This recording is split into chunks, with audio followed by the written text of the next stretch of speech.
Quelles sont tes racines et tes fondations? Alors, mes racines familiales, donc il y a deux nationalités, français et italien. Voilà, français par ma mère, du côté de ma mère, et même je dirais plus parisien et parisienne que français, parce que c'était vraiment parigot à fond. Tout le monde était dans le 20e arrondissement, chacun dans une rue, mais tous très proches les uns des autres. Et du côté de mon père, bah, c'est l'Italie, c'est Cassina, c'est Pise. Voilà, avec l'expatriation de mes grands-parents, qui étaient jeunes, enfin de mon grand-père, qui était très jeune évidemment à l'époque. Je ne sais pas du tout d'ailleurs à quel âge il est arrivé en France avec ses parents, je ne sais pas. Et puis mon grand-père, alors qui était lui aussi, bon, l'italien dans toute sa splendeur, un très bel homme, toujours très bien mis, très bien habillé, très élégant, intelligent. Et il a épousé une Corrézienne d'un petit village de Corrèze. Et la vraie paysanne, et c'est pas péjoratif quand je dis paysan, parce que moi j'adore ce terme de paysan, maintenant on dit agriculteur, mais moi j'ai aussi de la famille paysanne. Et alors comment ils se sont rencontrés, j'ai jamais compris. Parce que de la Corrèze à Paris, j'ai pas compris. Mais bon, voilà. Et totalement différent, des caractères différents. Voilà, alors mon père tenait beaucoup de son père, de sa descendance italienne.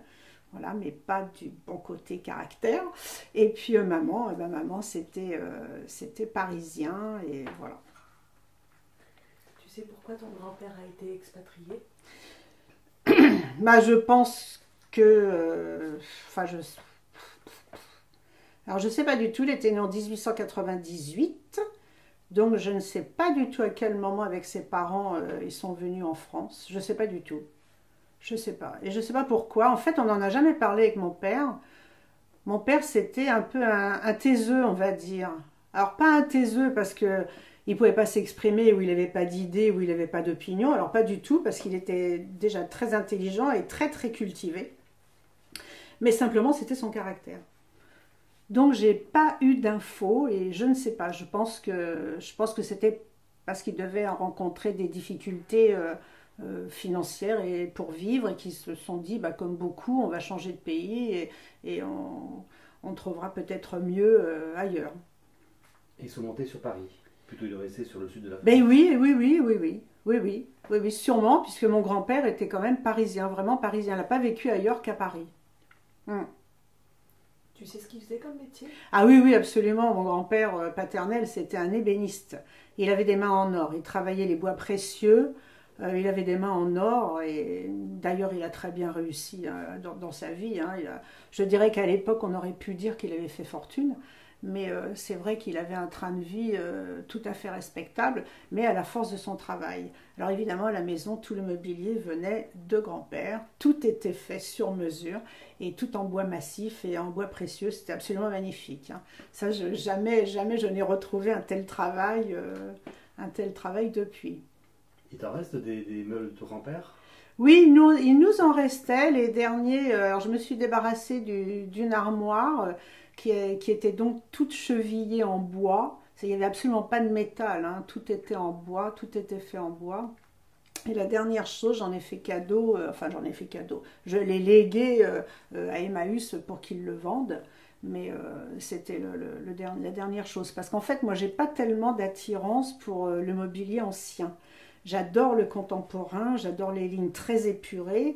Et en fait, peut-être le fait d'avoir vécu tout le temps dans du mobilier ancien, fait maison, très structuré, très tarabiscoté, très travaillé en fait, je pense que j'en avais un peu ras-le-bol. Voilà, donc moi je suis plutôt en mobilier, c'est très contemporain.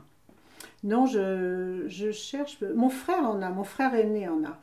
Il a, bon, bah, de toute façon, les pendules, une armoire, des lits. Oui, oui, il a des choses de mon grand-père. Bah oui, parce qu'évidemment, ça, c'était des choses, ça pouvait faire plusieurs générations. Hein. C'était d'une qualité extraordinaire, c'était pas de l'aggloméré, donc on pouvait se le transmettre.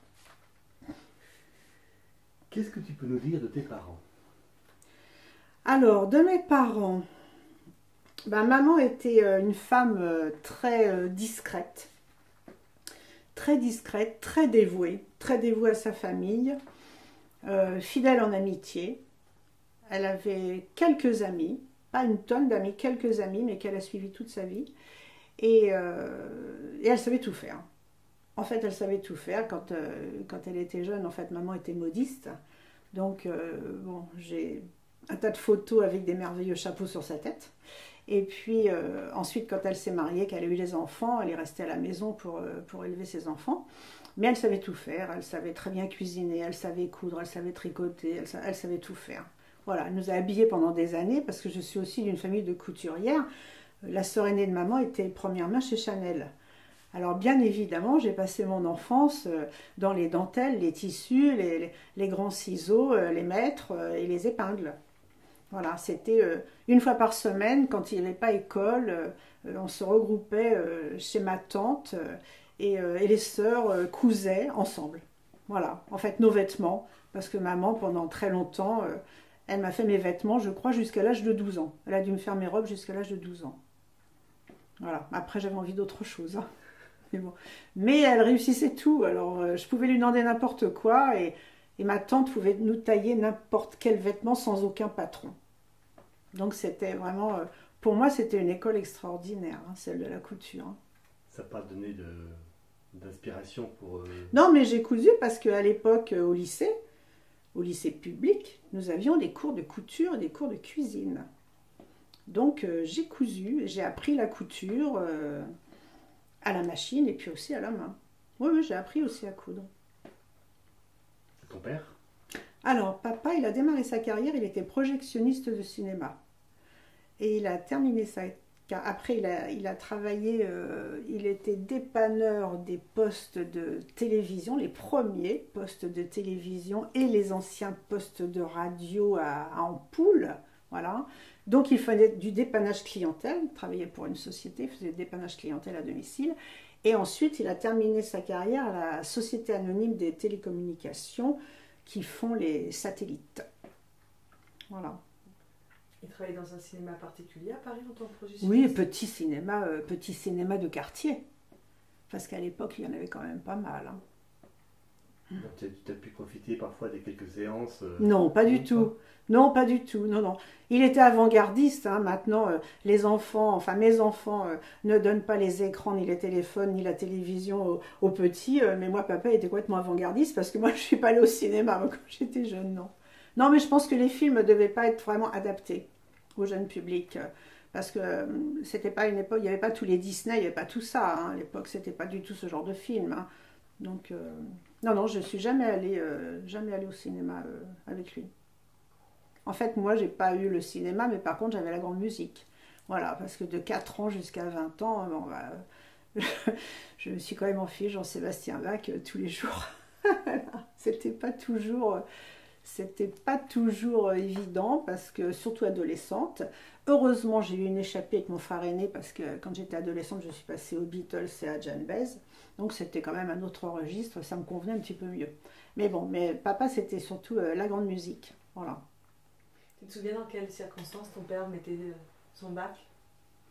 Tous les soirs, en rentrant du travail, tous les jours. Tous les jours, il bricolait. Après dîner, il bricolait. Bon, il avait son atelier, il bricolait. Quand on est allé en pavillon, quand on est sorti de DHLM, on est allé en pavillon. Et donc, il y avait un énorme sous-sol. Et dans ce sous-sol, du coup, il s'était installé tout son coin. Et il pouvait mettre son bac à fond. Même avec la porte fermée, on y avait droit quand même. Hein. Mais bon. Mais oui, non, mais il adorait ça. Donc c'était. On faisait, nous, au jour de l'an, on était devant la télé pour le grand concert du jour de l'an. Hein. Ça, tous les ans, on avait le concert. Tous les concerts qui se passaient à Vienne, qui étaient retransmis, on les avait. Et voilà. Est-ce qu'il a pu, avec sa famille ou tout seul, je ne sais pas, assister à des concerts en live, de musique classique? Ah, mais de toute manière, nous, quand on partait en vacances, on faisait la tournée des églises déjà. On visitait les églises, les cathédrales, enfin tout ce qu'il y avait de religieux. Et papa guettait sur les portes des églises s'il y avait des concerts d'orgue. Parce qu'en fait, il adorait l'orgue, hein, Bach, mais surtout l'orgue. Et quand il y avait un concert, hein, malgré les vacances, on y avait droit. Hein, c'était le concert à l'église l'après-midi de l'orgue. Voilà. Oui, oui, oui, il y est allé. Alors, avec ses parents, je ne sais pas, parce qu'en fait, on n'a jamais parlé de son enfance avec papa. Il était très secret, il parlait peu, il parlait de choses courantes, de tout un tas de choses, mais de sa famille, il parlait peu. C'était un peu particulier. Mon grand-père était quelqu'un qui n'était pas du tout affectueux. Pas du tout. Même avec ses petits-enfants, il était absolument pas affectueux. Il venait, il nous disait bonjour comme s'il croisait quelqu'un dans la rue. Hein. C'était pas plus. Hein. Bon, c'était pas le bon côté de l'italien charmeur, voilà, du tout. Lui, c'était le côté mauvais caractère. Voilà, bâtisseur, fonceur, mais très autoritaire. Qu'est-ce que tu as appris de tes parents? Oh, parce que j'ai appris de mes parents, bon, bah, déjà j'ai eu une éducation qui était quand même assez cadrée. Bon, nous, on n'était pas là à partir dans tous les sens et à rentrer à n'importe quelle heure.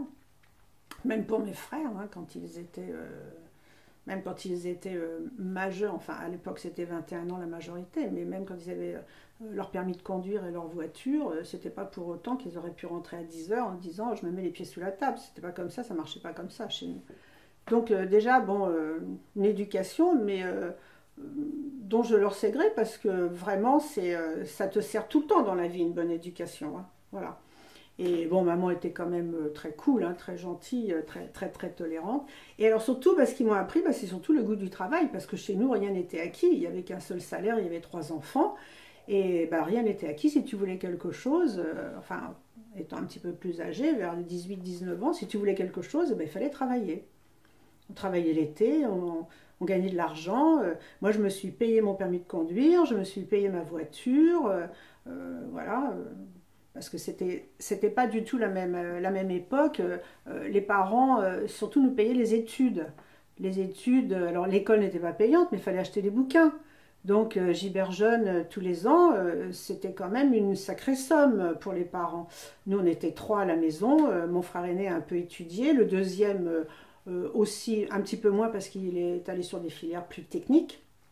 Mais en fait... nous, si on voulait quelque chose qu'ils considéraient comme un extra, fallait travailler. Voilà. Donc c'était vraiment le goût du travail qui m'ont inculqué, le goût de l'effort, le goût du travail, et puis peut-être aussi cette envie de me cultiver, de comprendre, de chercher, parce que moi sur mon secrétaire tous les soirs, le dictionnaire il était ouvert. Hein.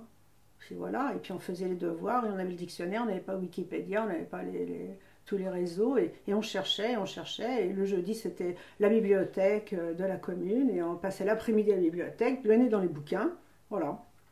Si je te dis, alors on était sur la musique, tu étais avec Jean-Sébastien Bach, si je te dis le caveau de la Huchette ou d'autres choses, est-ce que c'est oui, bien sûr. Oui, oui, oui. Ah oui, j'ai fait... Bon, déjà le quartier Saint-Michel, le quartier latin, déjà je connaissais déjà tous les restos, évidemment, et surtout ceux qui étaient en cave, c'était les plus sympas, tous les restos de toute nationalité. Alors, on a mangé toutes les cuisines, je crois, là-dedans. Et puis, on a fait, un petit peu des cabarets, des choses... Bon, je ne les ai pas tous faits, hein. Bien sûr, je ne les ai pas tous faits. Parce que moi, j'ai vécu à Paris une partie de mon enfance, et ensuite, nous avons déménagé, parce qu'à Paris, nous avions un petit logement, et on a déménagé à Orly, donc en banlieue proche, où là, nous avions l'appartement avec la salle de bain, les toilettes séparées. Donc, il n'y avait plus de toilettes sur le palier. Il y avait une vraie salle de bain, des choses qu'on n'a pas connues à Paris. Parce qu'à Paris, c'était les immeubles anciens. Dans le 20e, tous les immeubles étaient anciens, à l'époque. Déjà, dans ces appartements-là, c'était réparti d'une façon assez bizarre, mais c'était le mode de vie de l'époque. Par exemple, si je prends l'appartement de ma tante, la sœur aînée de maman, tu as une petite entrée, tu as une toute petite cuisine en longueur, mais très très étroite, et vraiment petite. D'ailleurs, on a encore récupéré une cuisine en longueur quand nous sommes allés à Orly dans les nouveaux bâtiments, parce que c'était la mode à cette époque-là. Mais alors, par contre, ma tante, elle avait une chambre qui faisait 25 mètres carrés, qui était pratiquement plus grande que le séjour. Et puis le séjour. Et les chambres d'enfants étaient minuscules. Les chambres d'enfants, elles devaient faire 6 mètres carrés. C'était des tout petits trucs. Et la chambre des parents était immense, le séjour des fois plus petit que la chambre. Enfin, il y avait des dispositions incroyables. J'ai jamais trop compris. Après, quand j'étais agent immobilier, je repensais à tout ça. J'ai jamais trop compris pourquoi ils pourquoi il faisait cette disposition. Et tous les apparts étaient comme ça. Hein. Tous les apparts étaient comme ça. Même si tu avais une belle salle à manger, tu avais une petite cuisine minuscule. Je ne sais pas du tout s'ils considéraient que la cuisine n'était pas importante. Pourtant, à l'époque, les gens cuisinaient. Hein. Beaucoup.